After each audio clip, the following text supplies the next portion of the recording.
Welcome to the Stardew Valley Iceberg, Tier 1, Concerned Ape. Concerned Ape, or Eric Barone, is the only developer in Stardew Valley. This guy made the entire game by himself. And he of course did have Chucklefish publish the game, handling all the business side of it.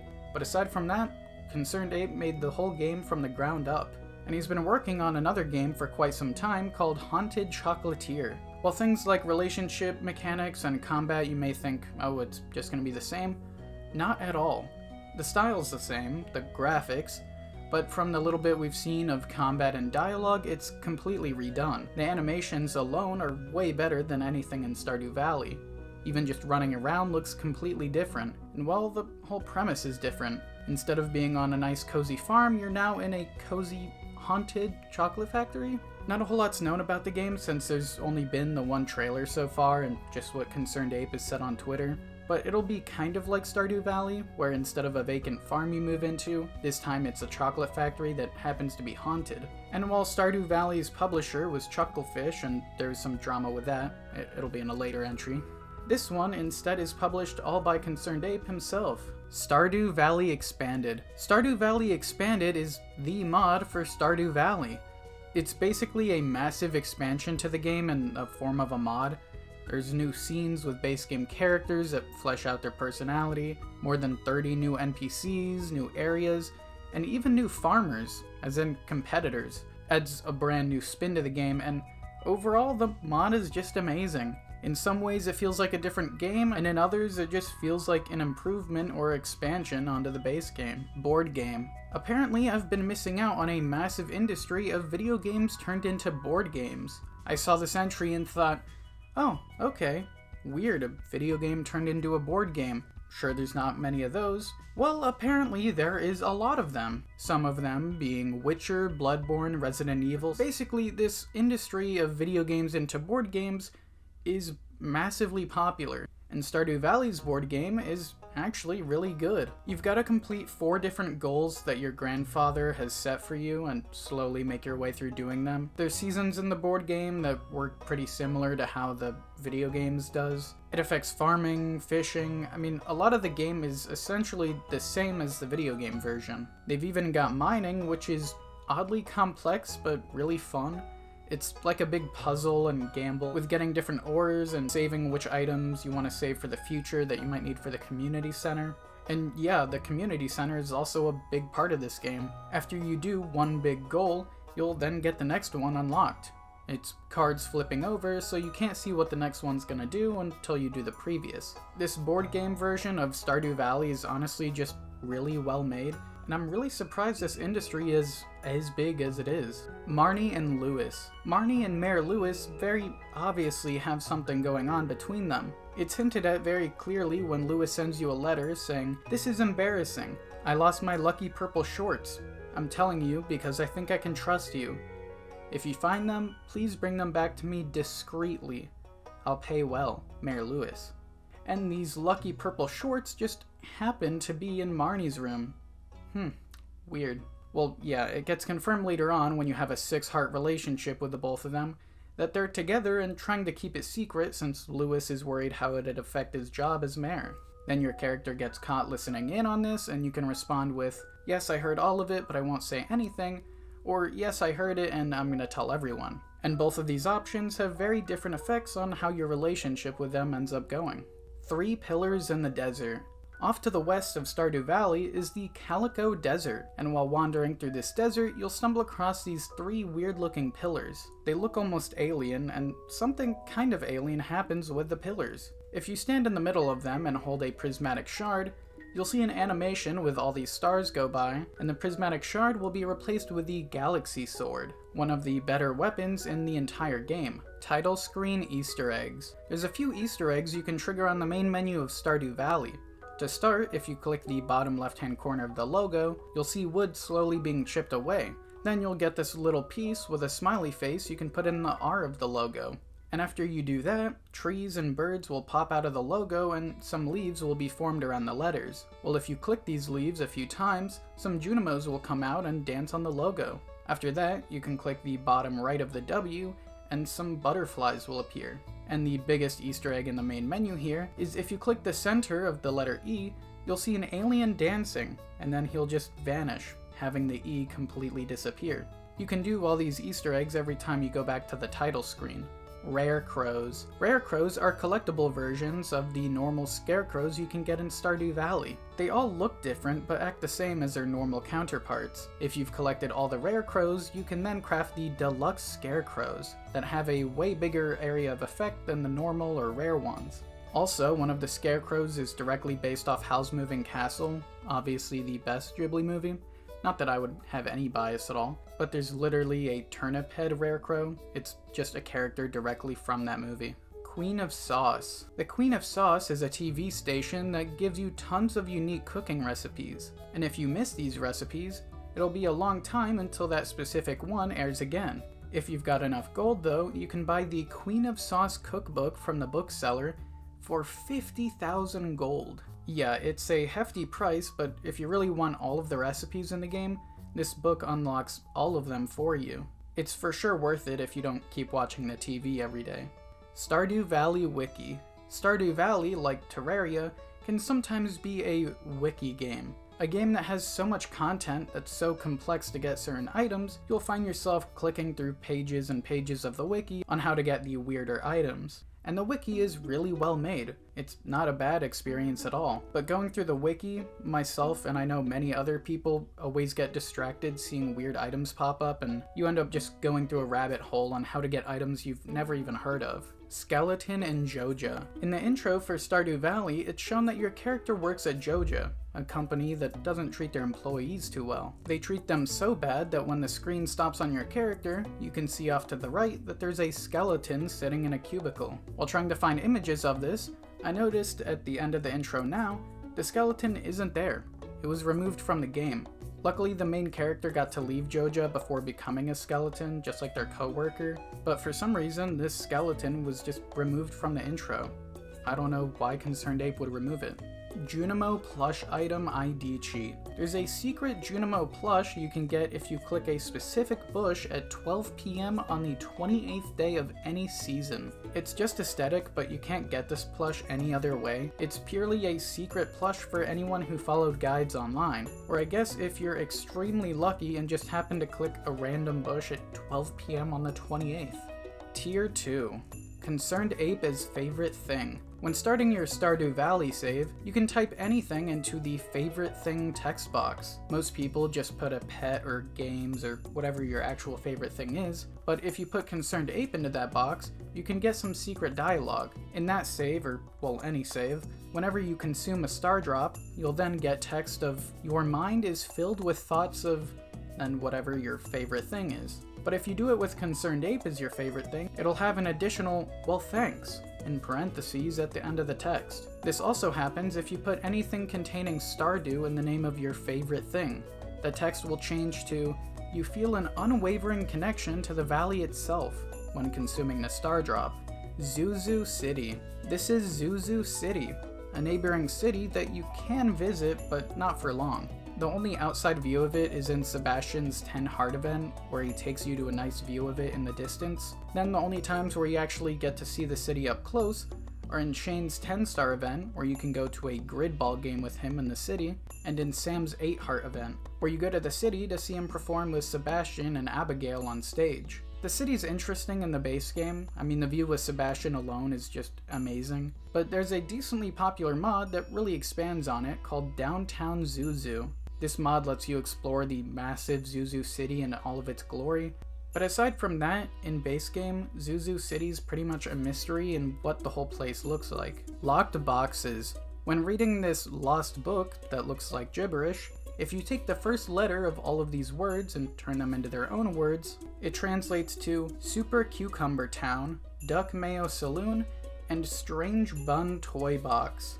Well, if you follow these odd clues, you'll find locked boxes around town where you can put these very specific items into them, like the first one being a super cucumber in this box, the second one being duck mayo, and third putting in a strange bun. Unlocking all these strange boxes gets you different statues. There's HMTGF, Pinky Lemon, and Ferogmon. I mean, obviously the best one's Ferogmon, but these are really cool. Having a really weird puzzle like this isn't so common in these types of games. Luau Purple Shorts. Like mentioned in an earlier entry, you can get Lewis's purple shorts back from Marnie's room to give to him, but you can do something a bit more evil with these if you wait for the luau. You can throw the purple shorts into the community soup, and once the governor tries this soup during his annual visit, he'll notice something in his soup. Yeah, the mayor's shorts. And then, Lewis gets a little bit mad, to say the least. Meteorite. There's a 1% chance that when you wake up in the morning in Stardew Valley, you'll see this text saying an explosion was heard in the night. Well, that explosion was a meteor landing on your farm. If you have a strong enough pickaxe, you can even mine it and it'll give you iridium ore. Very rare event, but it's a nice gift of iridium if you can mine it. Trimmed lucky purple shorts. I promise this is almost the end of talking about Lewis's purple shorts. If you like the look of the purple shorts or just want to terrify Lewis some more, you can use a sewing machine with a golden bar to trim the purple shorts, allowing you to wear them and have an amusing response from Marnie, and a terrified one from Lewis. He just pulls a Scooby-Doo and jumps up in the air terrified when he sees you wearing them. Skull Cavern plaques. Throughout the Skull Cavern, you'll see different plaques with text that you can't read, unless you know how to use ciphers. Fans were able to decrypt these plaques, and it turns out it says, "We are cursed. Too much iridium." Which is a bit dark, considering in real life iridium is radioactive, and can give you cancer if you're around it for too long. Another plaque translates to, "Wizard sealed us in prison until the day a hero puts us to rest." Not as interesting as the iridium translation, but it does make you think about what the wizard might have done to whoever was down here. It's just insane that you have to go through so much to translate these plaques. Oldmaster Canoli. This Oldmaster Canoli is a statue that's almost certainly a Star Wars reference. Looks just like Obi-Wan Kenobi and the name is extremely similar. But this statue is more interesting than just having a name and similar look to a Star Wars character. If you give the statue a sweet gemberry, the statue's mouth opens and its eyes turn red. Interacting with it again will give the player a star drop, but this only happens once per playthrough. Once you're done with this unique star drop interaction, you can't interact with the statue again. Stone Owl. There is a 0.5% chance that a stone owl statue will appear on your farm. Once a statue appears, you can gather it and place it wherever you like as a decoration. It's one of the more rare decorations in the game. You can also buy a similar looking owl statue from the night market, but it's unrelated to this event one, and looks a slight bit different. The Lonely Stone. Out at the docks in the southern part of Pelican Town, there's a huge rock out in the water called the Lonely Stone, and it's not just a fan name either. If you hover over it on the map, it'll say Lonely Stone. If you fish on this rock, all fish you catch will be much higher quality, but it turns out it's not because of the rock. The rock's a nice landmark that's oddly never been mentioned by any of the other NPCs or even Concerned Ape, but the rock itself isn't the reason the fish are such good quality. It purely depends on how far away your rod goes into the water, but even if the rock itself isn't special for fishing, me personally, I'm gonna keep fishing at it. I mean, it is a lonely rock, I just feel bad if I didn't. Tier 3, Iridium Krobus. If you fish at the sewer exit in the south, there's a small chance that you can fish up the Iridium Krobus decoration. Fishing in this one spot is the only way you can get the decoration, and for whatever reason, if you wanted to sell this adorable decoration, you wouldn't get anything from it. And if you don't know, this decoration's based off the NPC Krobus, who's a shadow person. He lives in the sewers and is a very loved NPC. Crop Fairy. There's a small chance at nighttime that a crop fairy will visit your farm. This fairy speeds up the growth of a small radius of crops that you've planted, and in theory it's really nice, but most of the time it kinda just messes up when you harvest your crops. If you're planning on harvesting them all at the same time, if 5 of them are way quicker, it's kind of just annoying. Secret Stash. There's a bit of a mystery when it comes to Pierre. In his bedroom, behind his bookcase, lies a secret stash. And while you find it, you'll get confronted by Pierre, and he'll ask you to keep it a secret. You can say yes or no, but we never actually find out what's in this stash. There's many theories on what it could be, but nothing concrete. Some fans think it's maybe drugs or a DNA test or something, but there's no concrete answer. Super Zoo Story. Super Zoo Story is a mess. Looking at this game, sure it looks similar to Stardew, but nothing, say, nefarious or bad that's too obvious. But if you look at their Instagram page, Yeah, they completely just stole assets from Stardew Valley. I'd understand maybe possibly basing some assets off things in Stardew Valley, maybe inspired off of them, but completely ripping the assets from a single developer game? I mean, come on, that's just downright scummy. The game looks good, I mean, I was excited to play it, but after finding out they just stole assets, I'm not so sure I'm gonna play the game. Secret Note 11. Throughout Pelican Town, you can find different secret notes, either letters or images left around as secrets. But Note 11 is interesting. It's a picture of Marnie with a little girl, possibly a daughter, or what some people theorized at least was a daughter. In reality, it's most likely just Jazz. Jazz and Shane are Marnie's nieces and nephew, so I doubt it's anyone else but Jazz, but a lot of people have come up with their own theories that this is maybe some kid that we're not being told about. In reality, I'm fairly certain it's just Jazz. Wada approves. Stardew Valley is very clearly inspired off of Harvest Moon, being a spiritual successor in many ways. While Concerned Ape, Eric Barone, and Yasuhiro Wada, the creator of Harvest Moon, got to meet each other on an interview, and Wada approved of Stardew Valley. It's nice seeing from a fan perspective that the game one of your favorite games was based off of was approved by its predecessor, but from Concerned Ape's perspective, that must have been amazing. Ferngill Republic. This is the map of Stardew Valley's world. It's a bit low quality, to say the least, but some fans have recreated it and sort of found where the valley is. We know Stardew Valley lies in Ferngill Republic, and from some dialogue Dr. Harvey says, we know the exact coordinates of Stardew Valley, and which of these two sides is the Ferngill Republic, being the western side.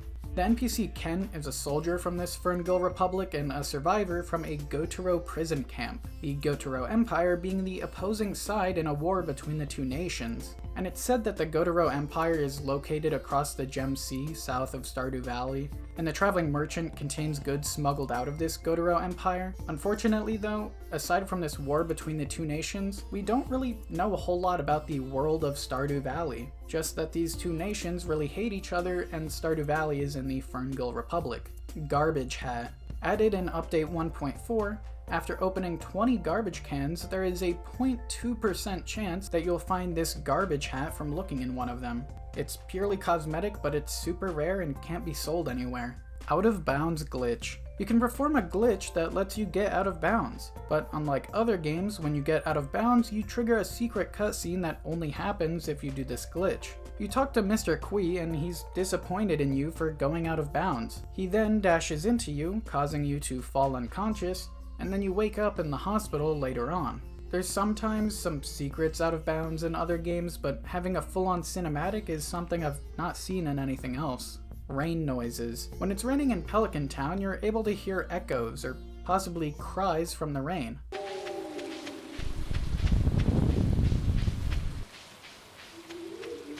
And it sounds pretty eerie. Well, it turns out these are the sounds of certain spirits that only appear in the rain, and it's their cries, according to Emily at least.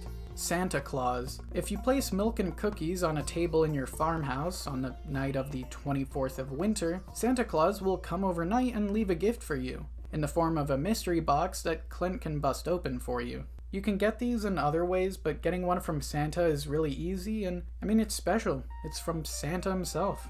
2012 demo. The 2012 demo for Stardew Valley is much different from the early access or full release of the game. The graphics, gameplay, animations, HUD, I mean, every aspect of the game has changed drastically between 2012 and 2016. You can tell it's for sure Stardew Valley, the core of the game remains the same, but it's crazy seeing how far the game has come over the years. If you cut to 2 years later, seeing gameplay from 2014, it looks very similar to what we have now. I mean, the 2014 build looks pretty much the same as the 2016. Always bet green. The Stardew Valley Fair has a wheel that you can bet on orange or green on, and it turns out that the wheel heavily prefers the color green, landing on it 60 to 70% of the time. So next time you're in the Valley Fair, always bet on green. Fector's Challenge. To get the achievement Fector's Challenge, you need to beat the Journey of the Prairie King game without dying. This is a minigame within Stardew Valley, but the achievement is extremely rare for a reason. This game is very difficult, to say the least. Unless you're an expert at bullet hell games, this achievement is going to take an extremely long time. Tier 4. Kent's PTSD. Kent, the husband of Jody, is a soldier who fought in the war against the Gotaro Empire, and because of that war, Kent has PTSD, and it's pretty bad. There's a scene of Kent's PTSD getting triggered when his wife tries to make him popcorn, one of his favorite foods from before the war, and it gets really emotional, and it must have sounded like bullets to him. And you get to learn more about this traumatic experience of his later on in the game. You can stumble across Kent while he's enjoying a nice view outside of the Adventurers Guild building, and he talks about how he doesn't enjoy the things that he used to, and that letting his mind wander is a bad idea. So you can suggest the Adventurers Guild as a hobby, and right as he's about to leave the scene once you've already left, he then turns back and goes into the guild building. Hopefully, killing slimes and whatnot in the mines with the Adventurers Guild will help his mind not wander too much. Alien Capsule. There's an extremely low chance that in the middle of the night while you sleep, you'll hear a weird sound play and this capsule will spawn on your farm. And after a few days, whatever was inside will escape. And a lot of fans seem to think this creature you can see wandering around Pelican Town is what was inside, but we still don't know for sure. Animals can be killed. If you leave your animal outside your farm at nighttime, there's a 50% chance it can be attacked. If that happens, your animal will lose health, and if it happens enough, it'll die, being removed from the game. Aside from that being depressing enough, the other animals you own will have a different text description, saying, X name looks stressed and paranoid today. It seems like something bad happened last night. The only other way your animals can die are by not feeding them or giving them water. So this being the only way they can be killed is pretty depressing. Wilted Bouquet. The Wilted Bouquet is a special gift you can give any marriage candidate you're dating in Stardew Valley. Giving this Wilted Bouquet to someone immediately ends the dating relationship and reduces a friendship level with them to 5 hearts. However, unlike having a divorce with a spouse, you're still able to talk and give gifts to them. You can also craft the darkness suit with this Wilted Bouquet. Jukebox Ring. This is the Jukebox Ring, an unattainable ring that, when equipped, constantly plays different songs from the game's soundtrack. Like I said though, it's unattainable unless you know the item ID and do an exploit to get it in the game. We don't know why it's cut, and it would have been a really nice addition, but maybe it just didn't work right. The 9 races. Stardew Valley, at first glance, is a pretty standard, farm simulator. But when you're even a half hour in, you'll see that the world of Stardew Valley is pretty mystical and not as standard as you'd think. Aside from the human race, there's dwarves, shadow people, Junimos, goblins, merpeople, elves, tundra dwellers, and fairies. Yeah, there's a bit more than just humans in this world, and there's some more details I'll be going into more on these specific races in later entries. CA command messages. When you type in /CA/ape or /concerned-ape into the chat of Stardew Valley, different text will pop up, being at first a nice message from Concerned Ape saying, "Hello, I hope you're enjoying your new life here. Take care." And then every other time after that you go to type it in, it'll say, "Concerned Ape is hard at work, ... Jazz is a wizard's daughter. The wizard mentions having a child among the villagers, but never explicitly says who that child is. While Jazz's missing parents and purple hair color have led some people to speculate about a relationship with a wizard, Concerned Ape hasn't said anything about it. And if Jazz was the kid of the wizard, that would mean the wizard and Marnie are siblings, which I just don't think is true. There's no evidence supporting it. But Concerned Ape has said that the NPC Abigail isn't the wizard's daughter. She was another big contender for who people thought the wizard's kid was, but there's just no canon support for Jazz being his daughter either. It's still a complete mystery who the wizard's kid is. All we know is that they're in Pelican Town. Abigail's animal abuse. There's a pretty big controversy when it comes to Abigail's pet guinea pig. Now, I can't blame Concerned Ape for this since my only experience with guinea pigs is from seeing G-Force, but apparently guinea pigs should never be bought alone. Since they're herd animals, it's considered cruel and illegal in some countries to have only one guinea pig. It also shortens their lifespan if they're bought by themselves. But Abigail only has one, and she also has a wheel for it, which can apparently really hurt a guinea pig. While hamsters look similar and are fine with these wheels, guinea pigs are a lot different. In a way, Abigail is unintentionally very much mistreating her guinea pig. Tier 5, Linus's Past. There's not much when it comes to the backstory of the character Linus, but we do know that him living outside is by choice. At multiple points throughout the game, there's nods to the fact that he may have been rich at one point, or at least had a decent amount of money and turned his back on it. Pretty much every character likes being gifted the treasure chest. I mean, what's not to like? It's loads of money. But when Linus is gifted it, he has some unique dialogue. He says, "No thank you, I have no desire for money. In fact, I think it's cursed." And after this dialogue, he gives the chest right back to you, which is certainly abnormal. Every other gift you give to an NPC, even if they hate it, they'll still accept it and keep it. But he just gives it right back to you. And it's not just that he dislikes the treasure chest, it's most things with value or money associated with them he'll very much dislike. If you give him gold or an iridium bar, he'll hate those. A lot of fans speculate that Linus may have at one point been very wealthy and grew tired of it, retreating to a life in the woods. And I mean fully retreating to a life in the woods. If you offer him a place to stay at your farm during the 8-heart event with him, he'll reject it, saying he prefers to live alone in the woods in harmony with the forest. So while his past isn't fully clear, it's at least hinted to that he was once wealthy and now prefers the calm solitude of nature. Sprout Valley. The original name for Stardew Valley was Sprout Valley, and there's even an image of what the title screen looked like. This was changed to have the game's name sound more original, but it wouldn't have been a bad name by any means. Character-specific weapons. Update 1.6 introduced a new desert festival, and in this festival you can get unique weapons based off different characters. If you spend calico eggs at the different villagers' shops at the festival, you can get their weapons. And there's quite a lot of them you can get. They're not just bad collectible weapons either. Their damage is in the range of 30 to 45, making them some of the better weapons in the entire game. Stardew Bound. This entry, I imagine, is talking about the mod in Stardew Valley that brings in the crops from Starbound, or it's meant to just be talking about Starbound, which happens to be one of my favorite games ever made, and has a very close relationship to this game and relates to a lot of other entries that I'll be talking about here. So, history time. Relogic made Terraria, one of the most successful indie games ever. In fact, it was the first ever indie game to receive 1 million positive reviews on Steam. Well, one of the developers at Relogic, Finn Bryce, left to make a new company, Chucklefish Games. Chucklefish Games then went on to make a game called Starbound, which was criticized for looking a lot like a Terraria clone, which I see it, I really do.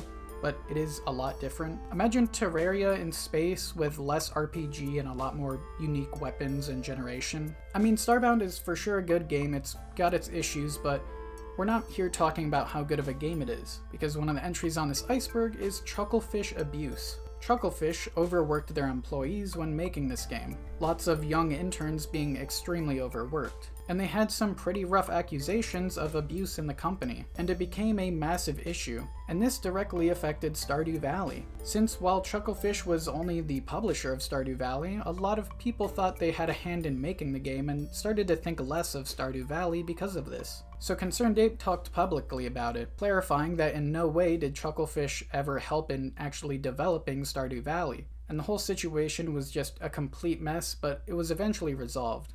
Galaxy Slingshot. This is the Galaxy Slingshot, an unattainable weapon in Stardew Valley. All we know about it is that it was going to be called the Galaxy Slingshot, and then the weapon description read, "It looks very powerful," and then the sprite we have. That's about it. We can pretty safely assume that it was going to be in some way connected to the other Galaxy weapons. Whether it was super connected or just a slight reference is still unknown. You can get this weapon through some mods, but not officially in the base game. Bottom of Skull Cavern. Skull Cavern is a massive set of caves that you keep going down in, and for most people it's just infinite. It turns out that there is a bottom to Skull Cavern, but it lies on floor 2,147,483,527. Yeah, you're not gonna get there in a normal playthrough. The video of it I got, someone had to mod to get all the way down there. I doubt anyone was able to actually get to this floor without cheating, it just takes so long. Fall 9th. During the day of Fall 9th, if you follow Mayor Lewis around town, he eventually stops by Marnie's place, and well, gets in bed with her. But they definitely don't have anything going on with each other. No, not at all. Gunther is a ghost. There's a decently popular theory that the character Gunther, the man who runs the museum, is a ghost. You can never find Gunther anywhere but the museum. He doesn't interact with anyone at festivals or the saloon on the weekends. He doesn't even seem to have a house in Stardew Valley, nor does he exit the museum at the end of his workday like other employed people in the game, leading some to believe he actually lives inside of the museum. One exception to this occasion is when players are given the rusty key after donating 60 items. He'll then meet the player outside. Also, when players complete the community center, he can be seen looking at a bookcase, though he's not socializing with anyone. However, Gunther does interact with people, at least inside the museum. Jazz and Vincent mention him outside of the sewer, and they would presumably see him daily when they have lessons with Penny there. But everything about Gunther possibly being a ghost is pretty odd. Another big part of this theory is his clothing. They're quite different from anyone else's modern fashion styles in Stardew Valley, other than characters like the Wizard and Leo. But they're special cases, so maybe Gunther could be as well. Some have suggested that his clothing is from an older time, looking to be Western to some, or just an eccentric blue outfit to others. So this could mean that he's a ghost from a different time period. Or, I mean, Gunther does have a fascination with old and ancient items. He could just be wearing an old outfit he found. There's no for sure answer if he's a ghost or not, but the theory's for sure interesting, and there's a lot pointing to the fact that he might actually be a ghost. Man on the Moon. If you click on the moon while in the cell screen at the end of the day, a face appears on the moon, having a monocle. I immediately thought this was a reference to the short film A Trip to the Moon. Could just be me, but I really thought it looked similar. Elemental Wars. The Elemental Wars are an event referenced by the Wizard. It was a war between the dwarves and shadow people, the dwarves having driven out the shadow people from their ancestral home, forcing the shadow people to resort to violence. The Elemental Wars have long been finished, and the dwarves and shadow people now live in peace. It seems that the dwarves were the ones who started this war, as it's said that the dwarves are referred to as the Sky People by themselves, or in their tongue, Smolanyu. They're also known for living underground and once having advanced technology in ancient times, implying that these elemental wars were possibly an extremely long time ago. The archaeologist M. Jasper believes that they're an alien race, as indicated in the lost book called Mysteries of the Dwarves, and everything points to this. It could have been that the dwarves, a long time ago, completely invaded the planet, making the shadow people fight back. Original opening. Found in the files of Stardew Valley is a scrapped intro to the game where you can see the interior of the bus. The code for it was all over the place, so the mod that put it all together is most likely not fully what it originally looked like, but this was most likely part of the scrapped intro to the game. You probably would have seen this on your way to Stardew Valley. Ghost Town. The Ghost Town mod for Stardew Valley is a bit dark. It turns the NPCs into ghosts, making the town all dull and depressing, and shows how the NPCs passed away in all different forms, some being pretty gruesome. This mod's probably the most violent for the game, but also one of the more intriguing ones. Dragon Remains. Not only is there a skeleton of a dragon in the desert, but there's another dragon skeleton off near Ginger Island, this one being a lot bigger. And in the second one you can farm dragon teeth, a material unique to this one spot that can be used to craft the warp totem for the island, mini forge, and island obelisk. You can also use 5 of these rare dragon teeth to buy banana saplings from the island trader, but you can completely avoid using them if you just go to Leo's shop at the desert festival. They just cost calico eggs instead. Tier 6. Stardew Valley is a simulation by Kui. There's a big fan theory that Mr. Kui is running Stardew Valley as a simulation. Kui first appears when players put batteries into the lockbox, which can be reached by navigating to the tunnel, and near the middle there's a hidden panel where the lockbox is. And after opening it, players will start the mysterious Kui quest line, consisting of 3 more quests that are putting 10 beets into Mayor Lewis's fridge, putting a solar essence in the sand dragon's mouth at the desert, and interacting with the lumber pile next to the farmhouse. This random assortment of quests will lead players to behind Sandy's store at the desert, where players can get access to the casino. Mr. Kui can be found there from then on, as well as in his walnut room on Ginger Island after finding 100 golden walnuts. Like most games, players can complete Stardew Valley at 100%, but it's referred to as perfection, and can be tracked by Mr. Kui's Ginger Island Walnut Room. Mr. Kui spends a lot of time encouraging the player to achieve greatness. For example, he says, "Keep working hard and maybe you'll end up like me someday, and never stop trying to achieve perfection. Settle for nothing less than excellence in everything you do." Mr. Kui's lines are similar when the player unlocks the casino, but he also says, "Didn't you wonder who put the treasure chest in the old mine shaft? I like to give people surprises." This could be a reference to Concerned Ape putting surprises in Stardew Valley. Other instances, such as Mr. Quee's knowledge of how the player reaches level 100 in the Skull Cavern, could imply that he's maybe omniscient, and another where he states, "always behind the curtain," making sure the show is interesting. It implies that he's in control of what's going on around the player. Some players have taken this to mean that the player's adventures in Stardew Valley are a simulation made by Mr. Quee, which would make sense if he's, in a way, a self-insert of Concerned Ape. Dove Children Haunting. If you're really just sick of having kids in Stardew Valley, you can get rid of them. If you head to the witch's hut near the train station and go inside, you'll see 3 different shrines, and if you interact with the one on the left, the one with doves on it, you can turn your kids into doves, permanently removing them from the game or, ending their life. And while your spouse and other members of Pelican Town won't remember your children will remember you. And 2 secret events can occur if you do this. The first being on Fall 26, if you turn on the channel just titled ? You'll see a creepy ancient doll on the screen alongside the message, "You've brought this upon yourself. Now I'm free." Then the doll goes back to the witch's hut and will attack you on sight. Even if you kill the doll at the hut, it'll never fully go away. Every time you re-enter the hut, it'll respawn. The second event that'll happen once you get rid of your kids is a phone call. And this is what happens when you start the phone call. You place the receiver to your ear, and you are met with a roiling, abrasive static. But wait, beneath it all you can make out something else, an otherworldly voice. "You have forsaken us," you hear. So yeah, you can get rid of your kids in Stardew Valley, but prepare for the extremely creepy events that'll happen after. Linus founded Joja. As a part of the backstory of Linus, it's theorized that he may have founded Joja, being the company that made him hate money. And while there's not much pointing to this, if it was any company that would just make him despise money, Joja would definitely be up there for the most evil. Mysterious Winter Door. During wintertime, you can see a door down at the bottom of your farm, but it's out of bounds. You can't open it. So people have started theorizing why this door exists. Maybe it leads to a secret room, but even when you cheat out of bounds, you just can't open the door. It was either placed here by accident, or it's just a weird Easter egg. Grandpa hosts Livin' Off the Land. There's a theory that the main character of Stardew Valley's grandfather hosts the Living Off the Land show, and you may think, how could he? He's dead. Well, eventually on the show, a bit of dialogue by the man who runs it pops up, saying, "Folks, I've got an announcement to make. This is the last episode of Livin' Off the Land before my retirement. I've had a good time and I'll miss you folks. Also, the station's gonna start doing reruns next year. Take care." Fans have speculated that since the host of the show looks pretty similar to the main character's grandfather, and since they're so well versed in everything farming related, that it could possibly be the grandfather, just being reruns over the years, giving you advice from the grave without you even knowing.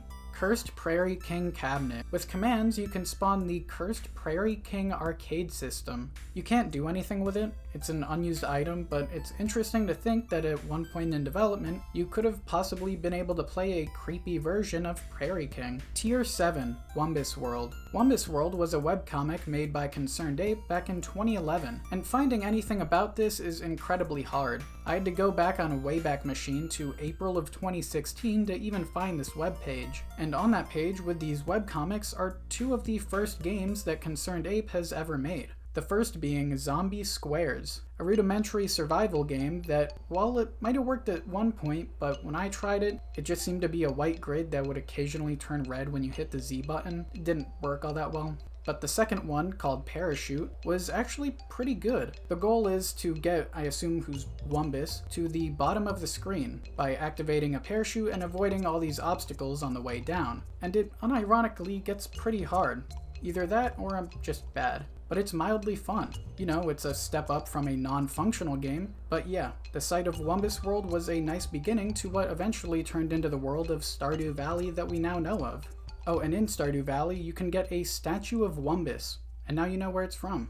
And now for my girlfriend to do the outro, because this is her favorite game ever, and she has some really unique input.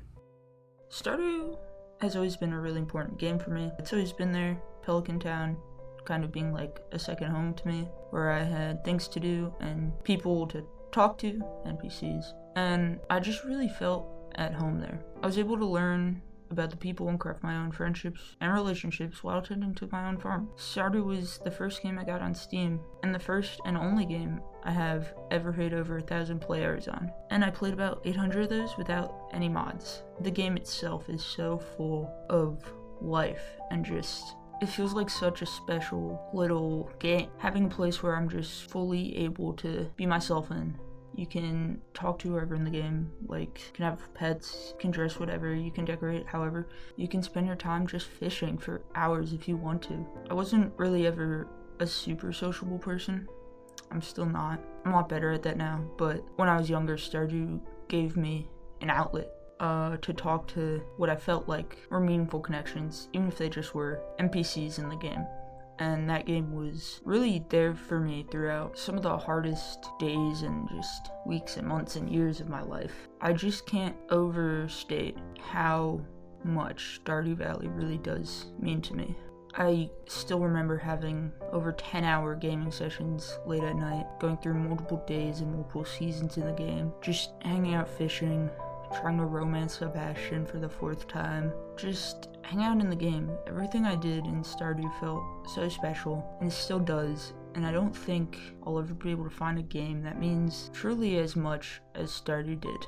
All the comfort and joy that the game has brought me, and that Concerned Ape has been able to shove into this tiny little world, is just unmatched. Thank you all for listening, and thank you for watching the gameplay if you did, because it's all my farm.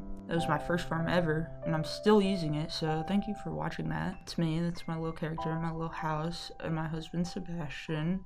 And don't forget to subscribe if you liked the video, and I hope you enjoy the rest of your day, month, year. And I'll see you in the next one.